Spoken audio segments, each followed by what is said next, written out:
déjà en route pour le Level Club Champs-Élysées sur la rue entière.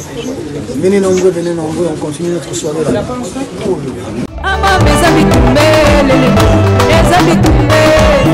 Arrêtez la musique.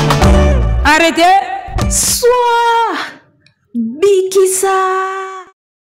Kinshasa, Brazzaville, Belgique, France, Canada, États-Unis d'Amérique et Bissoana, Tozongi. Baolanda biso na Brésil, Bozolanda biso na Espagne, Topesibi de Bambote et Belé. Boalwood TV, et soit Bikissa, votre chronique intelligente avec la gladiateur en costard, la gourou du temple de la sagesse.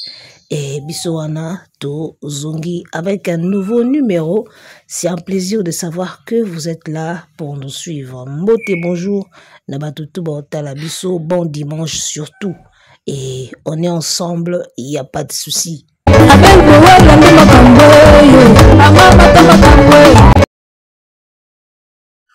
Héritier Watanabe la Pulga, tout a été produit hier, samedi 24 mai, à Dôme de Paris, dans la salle, une salle parisienne, salle de spectacle Dôme de Paris. Eh bien, tout le monde ndenge kei, tout le monde ndenge epesi, tout le monde ndenge salami.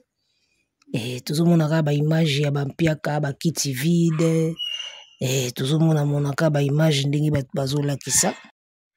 Alors, concert et héritier Watanabe topesi quand même félicitations parce que il est à Osakanaï. Au moins, lui, il a osé à réunir quand même plus de 1000 ou 2000 personnes, ou même 3000. Hein. Et na bateau, on a na salle, surtout bitu banda ko compter 3000 peko koka. 3000 peko koka ou 2500 et au moins ndingwana. Donc, à ça, il y a déjà Casino de Paris plein. À peu près Casino de Paris plein. Donc, soit bétail na Casino de Paris, ndé a sali vraiment plein. Pour na bateau, ba kota ki wana, surtout chiba on a Casino ou sentir que Casino est coquina. Alors, dossier oyo ya mpiaka oyo, to moni pe aigle kuna na Tanzanie, côté ya kendaki kuna, mpiaka pe landi kuna. Mpiaka pe landi aigle kuna na Tanzanie.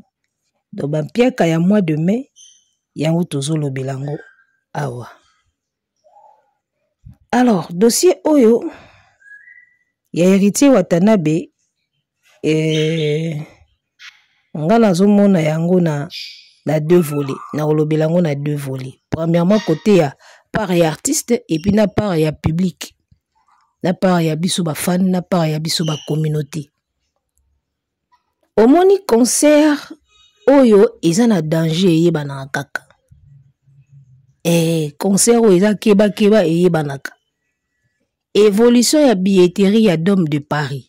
Tu banda monango déjà na ba page. Tu banda monango déjà na ba chaîne. Ke billet zo kende mobulo. Billet za kilo. Billet zo kende pena comme tel te. Donc concert so eza na keba ko eyebanaka nango kaka. Ya kutu likamba ko bomba te ya ko kosa batute o sala magie to miracle te. On suivait l'évolution des billetteries et on sentait que kilo eza. Kilo na billetterie et lelo. Au final, résultat, on a vu le résultat. Tout le monde résultat au kilo qui na billetterie et puis na Dôme de Paris. Il y a eu des places vides. En tout cas, héritier n'a pas fait la totalité de la salle. Il n'a pas non plus fait ou la moitié ce qu'il il n'est pas dans le nul. Hein. Moi, je ne suis pas ici en train de dire que Asa dans le nul, non. Donc Asali à peu près na yemoko boy. Asali mo à peu près na yemoko. On a vu beaucoup de places vides pendant que l'artiste était sur le podium, pendant que le public criait et dansait. Son caméra poussani au senti penaki ba vide, ba msou ba vandi, ba tebele ba préféré ba retourner saliboso pour que ça fasse beau à la caméra. Ba tourner saliboso pour ça la beau devant la caméra. Et ça la moi bien. Mais en tout cas, son caméra mati et kelikolo, on a senti des vides na katia salle. Inga na komi kobanga ke mindele ba koma koloba ke mais les Congolais ne remplissent pas. Mais ces Congolais là, qu'est-ce qu'ils ont les Congolais? Ils ne remplissent pas. Ou ces Africains là ne remplissent pas. Na komo banga ba bandolo bandingwana parce que so tali ba concert mingi ya ba Congolais na début c'était waouh. Après un temps He to komi na ba koza la confronter na moi ba vide. Alors leçon nini oyo biso il faut tirer na makambo mpiaka. C'est bien ko seka héritier asali mpiaka, asa légende ya mpiaka, héritier a komi légende ya mpiaka. Héritier mpiaka nabe, c'est bien ko seka mpiaka nabe. Mais tous dans la même communauté les gars. Et ngana lo ba libanga ezui chakunde ke ko seka na mbango te, toi na même communauté. N'ebte so besoin remarquer ba concert et comme moi kilo. Na début ezaki moins souple mais là concert et comme moi kilo. Ba billetterie zo comme moi kilo. Ozomona ba billetterie zo comme moi kilo ya ba concert ba congolais. Alors d'un côté eza ba artiste bazo sala effort te ba communiquer bien to ba sala une bonne sensibilisation pour que batu ba yeba ndenge nini ya osomba ba billet en ligne. Et de l'autre côté parce que ce que moni même directeur ya mutu moko ya bureau ya wata utako leka na émission moko aza ko expliquer croquis oyo ya salle ndenge ya billetterie ndenge ezalaka azo yebani ko décortiquer ba croquis wana ya ba billetterie te ba place eza ba couleur ba nini ya zo mona nde yango c'est bon alors que na croquis ya billetterie tango totalaka ba place grise nde ezalaka place o ba billet sili. Donc il faut croquer comme à grise. Et comme il ne so pembe, nde monde qui ba billet sili. Ce qui ba rouge, ba bleu, ba vert et ça, c'est que ba place isa nan. Ndenge totanga ka croquis to yebia en internet. Au moins na muta bureau ya héritier, azoko quand même pas ko différencier moi et loko wana. C'est déjà un problème. Yango na lobaka ba musicien na biso toza na défaut moko munene tolingi ko suivre actualité te. Tolingi ko landa ba pate ya nouvelle technologie ndenge ezokende. Nous tous on a ce problème là. Ba musicien na biso ebele bana ba pas ya retard pour na ko suivre nouvelle technologie. Yango moni fali azo mo avance likolo ba tebele. Parce que tozaka na kilo moko boya kolinga ko s'adapter te na nouvelle technologie na ère ya technologie. Na ère numérique. Ba artiste belé po akota na ère numérique ba umeli esali soki ndenge nini yango wana ebele petit lelo waka na kilo ya okota na ère numérique ils ont ne ça ba preuve comment yo muta bureau ya artiste et musicien ozo ko quand même pas kotanga croquis ya billet wana tu eza ba retard eza ba défaut ya moni fali abimela bino pomba na Congo parce que boza na kilo moko ya kokota na ère numérique comme pas possible. Ozomona fali abimaka nzambe ka na kati ya Congo so akena Afrique batu babeta kai so akena France abimaka l'échec c'est quoi abimaka nzambe na Congo pourquoi parce que beaucoup de nos artistes et musiciens ont eu du mal à suivre l'ère numérique ils ont eu du mal à suivre les pas et belé bazana ba photo ka ya HD ba yebi angote ba photo ka shooting photo ya bien ya qualité ba na ngote tala ba page ba musicien na biso ba kumisusu ba komo yeba ko kanga ba photo ya qualité ka lobi yao. Mais ils ont des défauts, les gars. Ils ont des défauts, biso moko tozara nango na Congo awa. Yango moni aigle bimela bino champion. Parce que boza na kilo moko ya kokota na rythme ya l'ère numérique. Bato héritier ndenge moko, bato ba ndenge moko. Voilà. Nos artistes et musiciens, batikala ki lokwa kidiba moko boitango makambo numérique yesika na musique. Batikala lokwa kidiba. Tant ba monde ko fallait keya zoli yango ba bénéfice nde ba yekola muka. Beaucoup de nos artistes congolais na kati ya Congo awa na oloba masolo ya Congo. Tant ba monde ke fallait akomi ko bénéficier mingi na ère numérique na carrière na ye nde belé ba komi ko lamuka wa ba yeba pe ko sensibiliser batu ba stream eza nini nde nini ba stream en ligne nde nini ba yokaka ba stream payant ba stream nini premium. Voilà et belé ba lamuki kata ba monde ke e komi ko profiter plus na fali.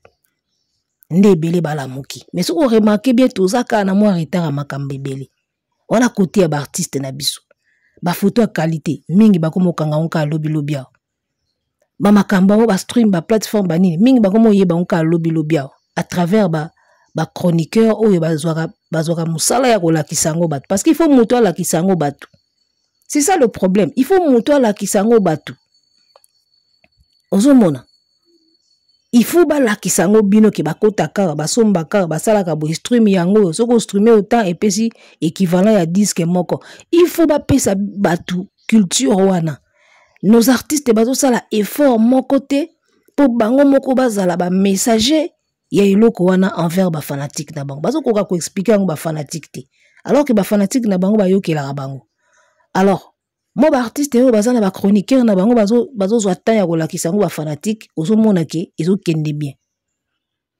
ozo mona mais beaucoup sont encore na retard ya makambo ère numérique wana côté ba musicien to ye côté ba fanatique biso communauté congolaise les gars namoni Watanabe à la veille ya concert na ye abimisi affiche moko ya rouge o ba koteka billet sur place ba koteka billet na porte. Quand j'ai vu ça je me suis dit nous sommes quel genre de communauté? Tout ça peuple nini o bokecho lobaka. O peuple nini. C'est-à-dire que Congolais a comme une tendance ya kozonga na système ya billet na maboko. Ou futi billet na guichet au koti. O sombi billet na guichet au koti. Tozo koma na niveau ya kozonga bongo. Pourquoi? Parce que toza na nebiti basala Congolais ndengini. On n'arrive pas à suivre l'évolution. Ebele bande ko na biso ba na poto wana na problème na binoté mais toujours bande réalité. Ebele bazo ko ko s'intégrer. Beaucoup de Congolais ont du mal à s'intégrer na ba poto wana ba kei. Et c'est ça le même problème. Ère numérique Congolais azo mona ngo ndire e bale mobimba ba ebisi mela. Ère numérique Congolais azo mona ngo pasi pour s'adapter nango. Nga isala anga pasi, on a des pays africains qui sont beaucoup plus en avance na ère numérique que biso ba Congolais. Pour nini? Parce que mentalité na biso eto kanga biso na onasima. Toi na mentalité mobo na ebiti. Toi ya ka concert ba retard, to somba billet ka na retard, pour Congolais somba billet il faut mona na lo mobo ndé ko somba billet. Mundele asalika étape wana ba communauté mususu basi balika étape wana. Congolais azalaka na retard moko boye na ebité soki zalaka nini yango na biso. Communauté congolaise, autour vivre na poto. Aucun effort d'intégration. Aucun effort. Si tu as un système, il y a un porte, na liboke ba billet, au sombi au côté, parce que bozo koka ko s'adapter na ère numérique te bo somba en ligne. Na ebité. Tozo un système ya kala pour na biso communauté congolaise, vraiment. Alors que le monde a évolué dans ndenge ezo kende bongo. Congolais azo koka ko s'adapter na ba streaming te. Ya moni ba artiste na biso depuis l'époque ba CD bazo ka ba disque d'or ba ko zo sou ba disque d'or te. Parce que bazo koka ba fanatique na bango bazo ebele mais bazo koka ko suivre na numérique te. Tala bo sala ta recensement hein? Bo banda ko landela Congolais moko aza na poto na aza na Kinshasa bo yebaka nani oyo aza fanatique ya nani et puis aza déjà makasi na domaine ya numérique bogo lela. Il y a des artistes qui ont beaucoup de fans, mais les fanatiques na bango bazana na éducation numérique te. Et le réseau boma yango wana, moye ba streamer te, moye ba pesa ba disque ezate na ba certification. Boza na éducation numérique te. Bo pesa ba artiste ba disque d'or ndengini. Ebele ba ebina même pas que ndé place ba kenda kota la certification ezara ndeni. Ebele ba ebiango te, ba moko ba artiste ebele pe ba ebiango te. Bosala non émission moko botuna ka ba artiste na biso pena oya minene ba kombo to yebi botuna ka bango ba streaming na ndenge ba certificat soki ba yebi yango ebele ba yebi même pas certification eza nini et puis quel seuil il faut atteindre pour la certification ebele ba yebi te bokamo ebele ba yebi te siko biso ba toza na retard ya éducation numérique bolingi vraiment to kokana na ba nation mususu ata bino moko. Yango zomona bampia kakili tala tozalaka ebele na poto bako sabinote Congolais toze ebele toi partout mais seulement l'éducation numérique nde tozo koka ko s'adapter te.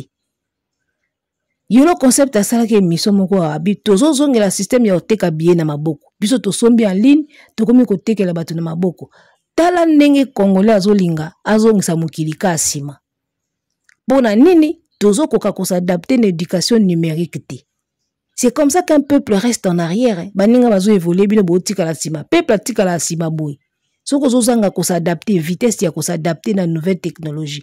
Ba peuple tika la sima boy.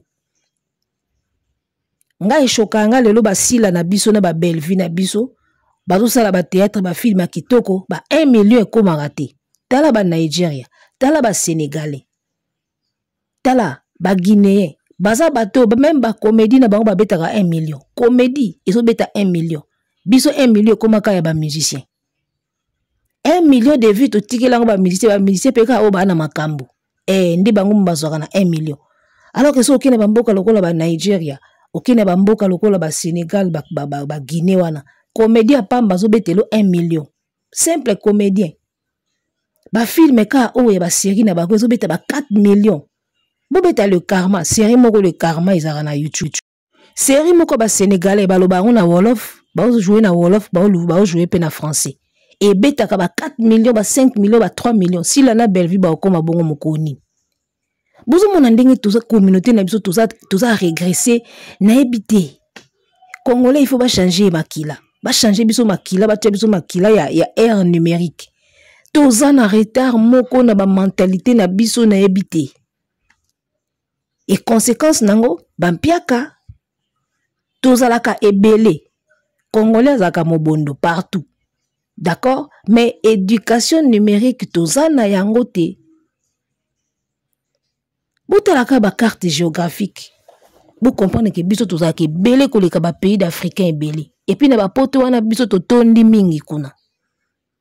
Toko kopesa ba artiste na biso ba disque d'or te. Pona nini oyebi même pas streamer bandaka ndenge nini. Nous on s'est donné la peine là ya ko banda ko sala ba émission moko ya ko laksaka batu ndenge nini ko somba en ligne, ndenge nini ko streamer, ndenge nini. Mais ils s'en foutaient les gars. On a dit que fanatique a s'en foutre une émission ndenge on linka lobela polémique ya ba musicien. Au moins ba yeko tonda ba tiba j'aime ba tiba like. So ko sala émission moko zo laksa ndenge nini ko kota na site, ko kende ko somba, ko kende ko streamer, batala ka yango te. Au moins ki ndoki ezaka na communauté na biso yango wana. Congolais alingi fingela ye kingandi, fingela ye musicien kingandi, fingela ye kingandi, wana ye ko beta maboko. Congolais alingi bongo. Soto bandika ba émission a ko laksa batu ndenge ya ko streamer, ndenge ya ko yekola numérique tout ça ba otala ngoti. Congolais alingi si polémique ya sila na Bellevue, bakangi muyibi kuna ayibaka $100 asala kaboy wana bake ko tala mbango. Mbanda na ye nani oyo mobali wana bakangi akotaki na nda bango balingi biloko ya bongo. Soki to komi na ba émission pour to laksa bango o ndenge nini ko s'adapter na numérique, ils vont pas regarder. Toza na communauté moko bizarre. Parfois na ka posa ya ko bima na kati ya communauté on a appartenir na communauté mususu mais c'est trop tard. Ça va pas les gars. Tozo seka bampiaka lelo c'est bien. Tozo seka baninga lelo c'est bien. Mais tant qu'une grande partie de la communauté na biso bakozala na éducation numérique te, tout bando lela ka boy. Tout banda ka ko lela boy. Basalo ba Nigeria bazo beta, basalo ba tumisusu bazo beta wana, biso zo komela biso ka ondire mythe moko boy. Tout en éducation numérique te. Parce que mota ko sa bilote ndenge ba mythe na biso bazala wana, so sali concert. Avant Camerounais, Sénégalais, Malien aya communauté nao d'abord. Et kenda bongo. Quand Barnabo il fait son stade de France, tu vas voir que en grande partie, il y a dans nos communautés na yemokona no mutu bako chapwa. Après, tout ce ko ba fanatique ba nani oyo ba uta na ba ba communauté mususu.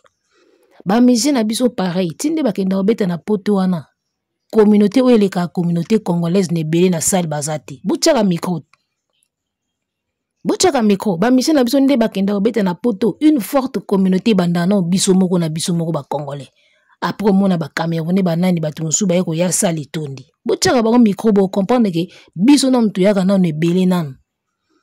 Donc ce qui veut dire que communauté oyo tant que toko yekola éducation numérique te toko tika ba artiste na biso kaka baza mikila. Baza aka mukila baza aka na sima ba Barnaboy na sima ba tutu. Ozomona nde tozo kende. Donc, comment on a bampiaka boye, moi ça ne me fait pas plaisir. Oui, héritier sali pena moi piaka. Moi ça ne me fait pas plaisir. Parce que quelque part nazo mona ke ezozanga biso na communauté mayele moko boye poto komisa ba artiste na biso place où il faut ba koma lelo. Moi na lokola tiako la kobeta Bercy plein. Bercy le na Congo na biso. À part ba Bercy to beta kakala. Lelo po beta commissaire congolais po beta Bercy. Mais na ebisio a otambola na 4 pattes. pour ateka billet. Bozomona. Éducation numérique na communauté na biso ezo freiner. Ezo freiner ba musicien. Ata bogangi botelemi bosali nini tant que bokozala na éducation numérique te ba musicien na biso bandozaka na pasi ya koteka na ya kotondisa basala. Ils auront du mal à faire ça. Non kay moto moko alobi o ba français ba moko kutu bakoka pe kotondisa basala te. Ba français oyo bana ba kombo bana ba titre eza pasi po batondisa basala te. Doba ba français oyo baza ya mwa CCC bazangi mwa gaz. Ozomona. Ba français pena oyo baza pena na makambo, pena na ba titre, pena na makambo. Ils arrivent à faire des salles pleines. Tuko ba français wana oyo bana makambo. Ba lokola ba mission na biso pe oyo bana makambo. Mais so bo comparer biso na bango, au moins ke bango ba otondisa mieux que biso. Donc, tout s'adapter na ère numérique ba congolais. Tout s'adapter na ère numérique iko aider. Système oyo bazong saka bien na maboko oyo ndango nde na yoka kipa héritier. Mais na ebité ba artiste na biso eloko mosusu oyo nga nazotuna. Est-ce que nous faisons des salles ou nous faisons des spectacles? Il faut faire des salles ou il faut faire des spectacles? Na tu mona conseil wana epa ya na groupe moko WhatsApp tozala nango ya ba humoriste africain.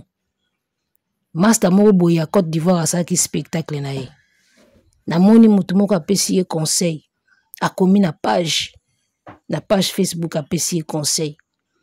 Et puis il ne cherche pas à faire des salles, cherche à faire des spectacles. On a conseil bapesi humoriste. Ne fais pas des salles, fais des spectacles. Parce que biso to komi siko na mani moko ya osala ba salle et non des spectacles. Abetaki 30 000 places, abetaki 40 000, abeti 15 000. To komi ko sala ba salle au lieu to sala ba spectacle. Si tu peux faire les deux, tant mieux. Tu fais des salles et tu fais aussi des spectacles, tant mieux. Mais c'est comme si to komi ba mission na so ba komi plus na posa ya kosala ka ba salle et non ba spectacle. Au moins na mutazo signer salle, na obeta salle wana, na obeta salle wana, mais azo tenir même pas compte na qualité à spectacle la opesa bato. Ozomona. Tozo sala ba salle et non ba spectacle. Po ba kaka abetaki scène, abetaki dom, abetaki ING, abetaki Uarina. To commencer à plus ba salle au lieu tout ça la ba spectacle. So komoni ki wana na fan base ya makasi te. Luka salle oyo ekopeso kilo ke salle oyo ekobimiso l'échec. Une petite salle comme Casino de Paris. Betakuna tondi sango ekopeso fierté ke oluka salle moko munene otondisi yango te. Ebimisi osuko otente. Alors que na Casino okoka ino ko bima yanki. Polinga otondisa bina na seti likolo epi ndambu batika libanda wana obimi yanki atondisi na se atondisi likolo ndambu batika libanda ebimisi omba mo yanki me yoko wela sanda munene ba vide na kati ya salle ebimisi osiko ndenge ebimisi wana tolingaka tosala ba spectacle et non ko sala ba salle ezaka salle. C'est bien, et puis ça rappelle le coup. Il a fait 40 000 places, il a fait 50 000 places, il a fait 10 000, 15 000, et puis ça rappelle le coup. Mais si tu en as le niveau, Toboïta, si tu en as le niveau, fais les nombres des salles, mais si tu n'en as pas encore le niveau, ça va salle un niveau na yo pour vivre ça biso spectacle à kitoko. Batu bafandi batali pena babi waouh.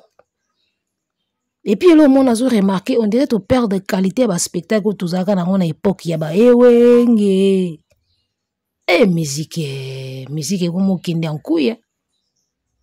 Comme si tu comme au père de spectacle la qualité ne ba concert banda obeta makala. Tu comme au père dango. Ba concert comme nango pourvu ba monanga ka na beta ki lokola l'autre là père obeta. C'est dommage quoi. C'est dommage n'eto bo mama solo ka biso moko. Et pas ikoto ba fanatique ba ligne kozo éducation numérique te et pas ikoto biso ba artiste to ligne ko bongisa ko perfectionner te ka ko beta ba salle pour mona biso, c'est dommage. Ba concert na poto et comme moi kilo.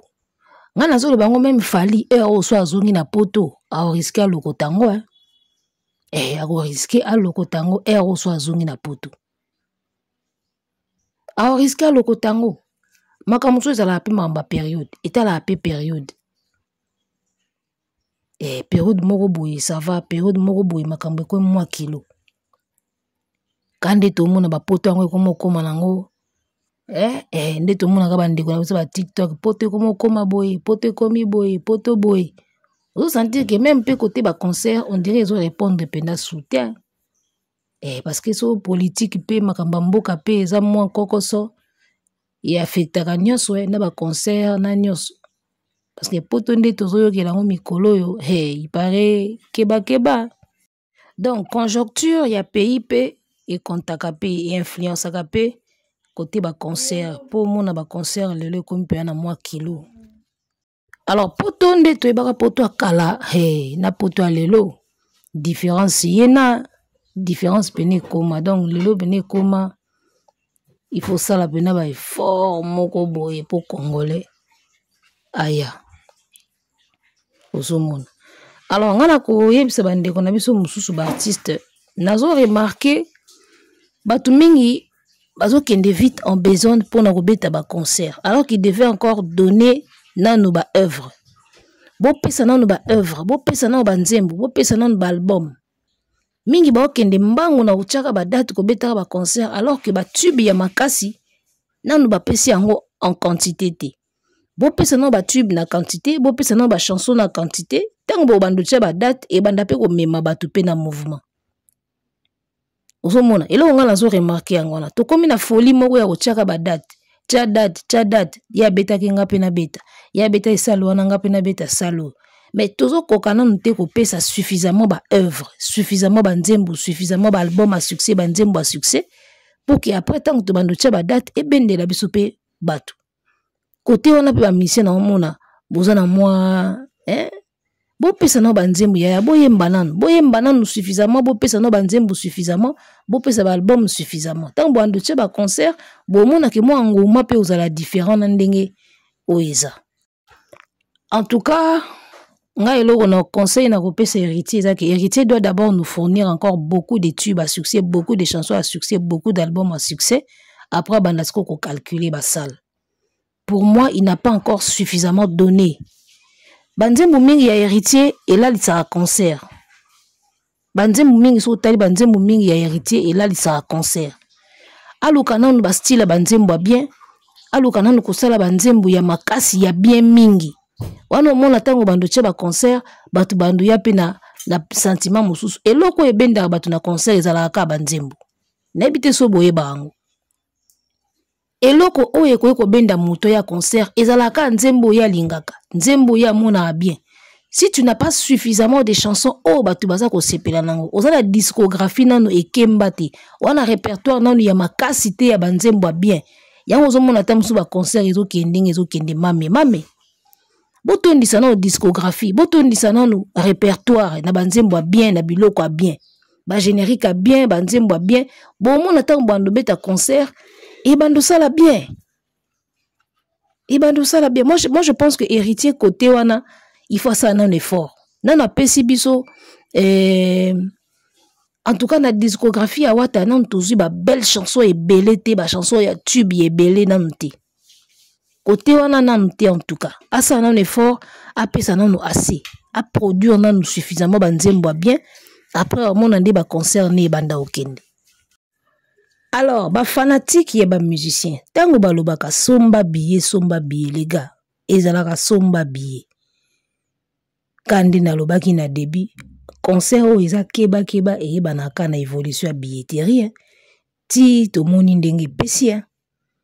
Donc, allez-y comprendre les kamba somba billet. Donc, moi, je vais exhorter aux Gaulois et boye belapé côté à ING Arena parce que résultat, tout le monde a la billetterie. D'accord? Mingi, yango kaka, tukutara na kati ya salle. Mingi. Au moins, miracle, moko salama ke billetterie ke mobulu, après jour J, tout le monde a plein. On a miracle. Ou bien billetterie, ils ont kende bien, mais jour à concert, tout le monde ba commis sold out, mais jour à concert, tout le monde a kona ba rideau et koti. On a pe ba miracle. Mais en tout cas, évolution à billetterie et là qui sera déjà ndenge concert et koki kozala. Tout le monde a dit d'homme de Paris ndenge ke, tout le monde a résultat. Mais en tout cas, ce que Héritier Watanabe a fait, si c'était au Casino de Paris, il allait faire un plein. Et carton plein. Donc, bon pour la salle, oyo, ils ont kokana bino. Ko signé, ils ont ma bête. Mais comme me l'appelle, que koki na mongongo na yo, ils ont beaucoup mieux parce qu'ils revendent sa conscience na o tranquille. So beti na casino qui bat batondi, oza tranquille. Qui sont obligés saluer les casino batusko ba koki penzati. Ah, donc, toyebela, na ba fanatique, na ba musicien, toyebela ka côté billetterie, na ba concert. Alors, du côté de Zambie, on a vu, Aigle na côté à Zambie, à Kende Kobeta, kuna pe toyoki mpia ke salami, salle les aki suki stade, suki nini, mais quantité automoni wana, on dirait neti kaka. Donc, izara makambo yaka, fega loba kolela te za makambo yaka. Donc, voilà. Concert yango pe Zambie yokani te nazoka pe engouement nango pe te na ebite ba concert ebetama na ba février ateyokaki quand même moi loyalu o tozoka yango te Héritier a dominé plus na actualité que Zambie. Héritier a dominé na actualité tozoka Zambie ta tamsu po biso to longo et to ebite quoi Zambie yokani ta Héritier Watanabe a dominé plus na actualité que Zambie a fallu. Donc, elu talaka, elu monaka. Biso tozo rapporter kaka. Et biso toya kaka kolba automoni. Donc voilà, to suka na biso awa na pesi mbote na venangai, Janisi Tantunga Mputu le banga michuri, gourou du temple, yepe azalaka gourou du temple, et nga siko la gourou ya bana basi na ngonde ngai. Venanga Janisi Tantunga Mputu na lelaki mabe na moni message otindela nga na WhatsApp ave isalinga kitoko fort. Na comprendre pena qui a c'est la famille. Na yoki na message ave nanga Janisi Tantunga Mputu na zongi pena na zongi na ba époque. Moni batu na yo baka batu na yo. Batu no baka batu na yo depuis na zongi batu ba komelenga inbox. Na tangi ba message baka 3. Venanga Janisi Tantunga Mputu Smoky 9278. Na mutu moko ba komela inga na moni affiché kombote. En tout cas, merci na ba message na bino inbox. Isalinga mna plaisir. Na comprendre pena ke batu na yo baka batu na yo. Batu na yo ba otikala batu na yo. Ya yo kande balobaka ba Kongo kiaku. Ya yo ba yo pena. Ba obenga yo. Ba osola na yo ba obeta kati na yo. Wana mna ba o ya yo. Pana ki ba mususu ba obude nanu. Azonga, misu ba obude nanu, jamais kutu, misu ba obude nanu, mais au sentir que ba ya yo déjà, comprendre, ba message déjà koti ba nini. En tout cas, on est ensemble, y a pas de souci. Gladiateur en costard na bino yeyo, tozongi pena mobimba quoi. Arrêtez la musique, arrêtez quoi.